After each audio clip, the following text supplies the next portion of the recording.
Hi hi යාළුවනේ. ඉතින් කොහොමද ඔයාලට හැමෝම හොඳින් ඉන්නවා ඇති කියලා මම හිතනවා. අවුරුදු එහෙම සමරලා හැමෝම ගොඩාක් සතුටින් ඇති ඉතින් නේද? මේ අවසරුවක මම මේ චුට්ටක් එළියට ඇවිදන්න යන්නේ මගේ යාළුවත් එක්ක. මේ තමයි රවුඩි, අපේ හුරතලා.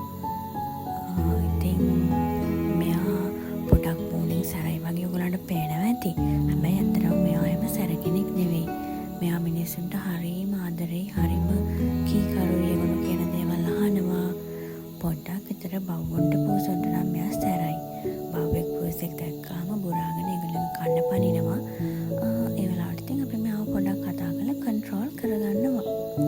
ඔය වටපිට බල බල යන්නේ මොකද දන්නවද? වතුරට හරිම කැමතියි. වතුරක් දැක්ක ගමන් මෙයා try කරනවා වතුරට පනින්න. ඒ වතුරේ බැහැලා නටන්න.